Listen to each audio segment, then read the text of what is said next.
Think Positive! Good morning po! Ayan, tapos na ako nagluto ng nung konting ham tsaka scrambled egg. Tapos ito, ham din to. Kinat ko lang siyang maliliit. Gagawa kong palaman eh.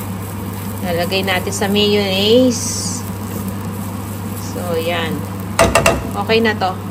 Gagawa tayo ng palaman. Tapos nagluluto na ako ng kanin with egg doon.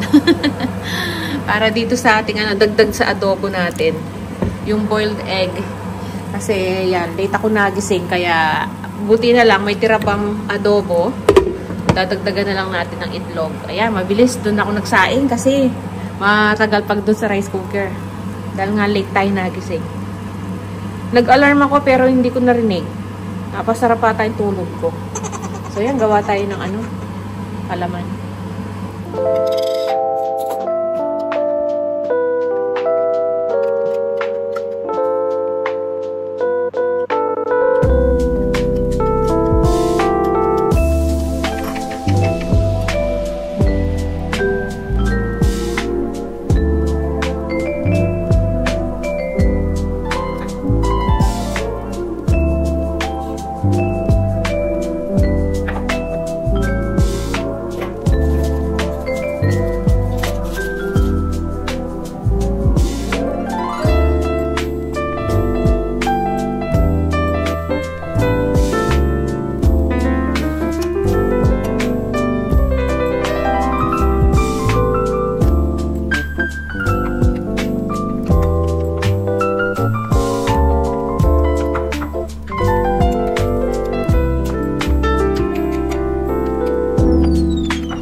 So, okay na siya.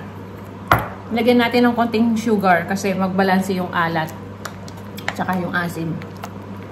So, di ko nalagyan ng salt kasi yung ham natin, na yun, maalat na yun. So, dagdagan na lang natin ng konting paminta. Okay, yan. So, yan. Okay na to. Ano to eh? Tira na lang tong mayonnaise na to. Kasi yung iba, di ba? Yung kalahati, gumawa ng palaman si Mister. Yung may, canned tuna.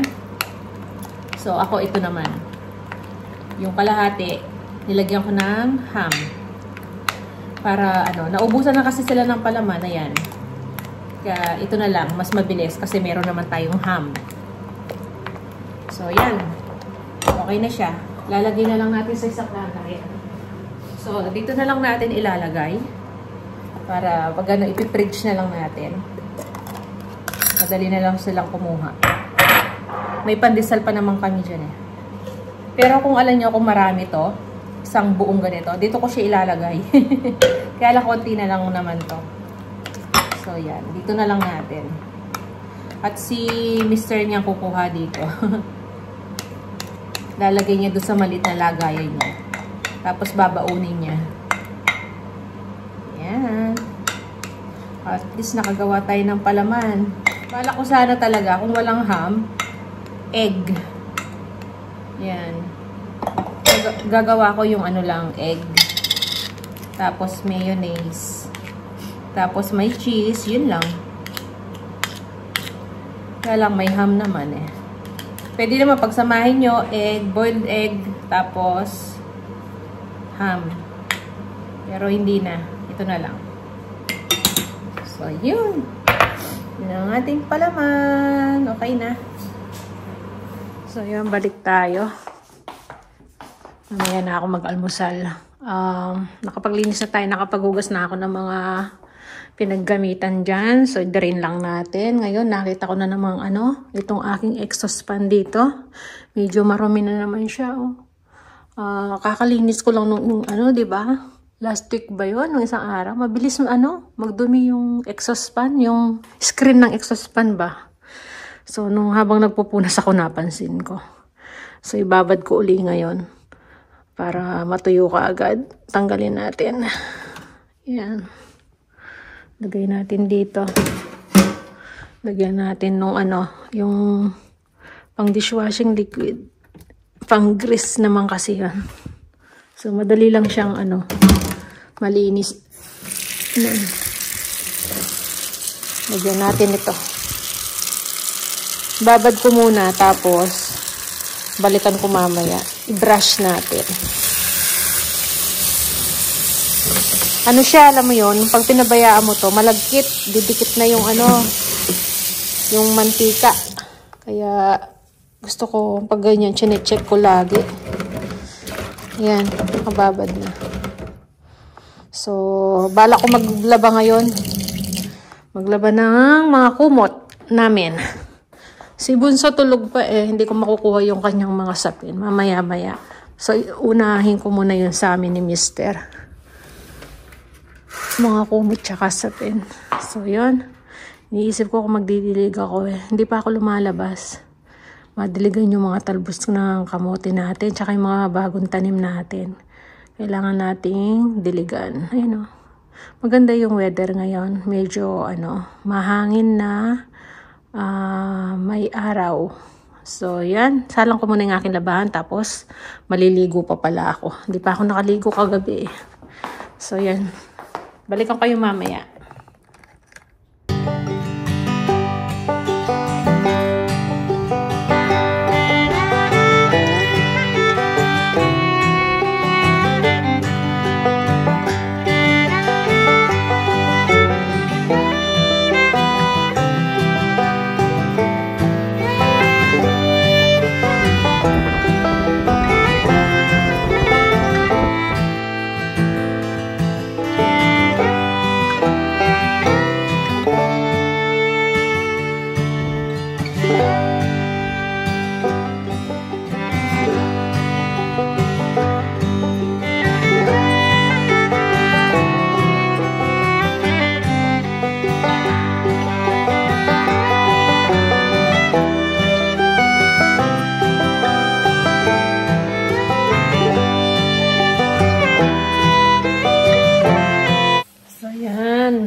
Kapag-almusal na tayo. Si Bunso, katatapos lang kumain. Maya-maya nito, aalis na yon. May pasok siya ngayon sa work niya. Hanggang alas 4. So, susunduin na lang siya ni Mister. Sabay silang uwi. So, ito pala yung almusal natin. Yan. May isang avocado pa ako rito. Yan. Papalaman natin sa tinapay. Tsaka yung ginawa nating palaman na may mayonnaise na may ham. Ito pandesal natin. Tsaka yung coffee. Yan. Kapag sampay na ako ng mga kumot to. So, may mga nakasalang pa ako. Yung kay Bunso. Yung mga sapi niya sa kama. Yung kumot. Ayan. So, kain muna tayo. So, ayan. Balikan kayo mamaya. Hello. Balik tayo ulit. Kakatapos ko lang magsampay. So, tapos na natin nalaban yung ating mga kumot. At si Bunso, umalis na nga pala. At itong ating screen ng ating exhaust fan, okay na. Natuyo na. Bilis, diba? Bilis lang siya. So, dito ko muna. Mamaya na nating ikabit. Ayun na. Ayan. Siya nga pala, meron akong gustong i-share sa inyo. Nung isang araw ko pa gustong i-share sa inyo, pakita ko sa inyo yung dating inuupahan namin ng bahay. Na yung dati, kung saan kami nakatira. So, ibang-iba na siya ngayon. Pakita ko sa inyo. So, yan, yung dating tinitirhan namin dati, chinek namin ni Mister. Hindi na pala siya pinapaupa. Tsaka tinanong namin doon sa kapitbahay namin dati, sa dating kay boss. Yun, tinanong namin. Sabi, ni-renovate nga daw. Tapos, binenta. So, nabenta na siya. Ang laki na pinagbago. Tapos, yung, alam mo yung building na, yung flat na tinitirhan namin, nakapintura na siya ng white, buo. Kung dati, parang matandang, puro naka-bricks sa labas, diba? Tapos, ngayon, naka-white na yung pintura lahat ng, ng building. Tapos, yung mga, ni-renovate na. Yung inupahan namin, hindi na daw binenta, ni-renovate na, fully furnished pa siya. So, naibenta na siya, eto siya, Ayan, ganyan ang halaga niya, mas mataas pa dito sa dito sa bahay na tinitirhan natin. Oh, nabenta siya nung September 26, 2024. Ayan ang halaga niya. So tingnan natin yung pinagbago niya. Yung mga dating friend ko dito sa YouTube, alam nila yung itsura ng dati nung plot nung namin tinitirhan. So ito na siya ngayon. Ayan. Ayan, ito yung kwarto namin. Di ba, ang dami namin gamit dyan na gano'n-gano'n. Ito ngayon, no, hindi na siya naka-carpet. Pinakahoy na. Tapos, yan, white na pintura. Dati yan ang, kwarto namin. Tapos, naging kwarto ni Bunso, di ba?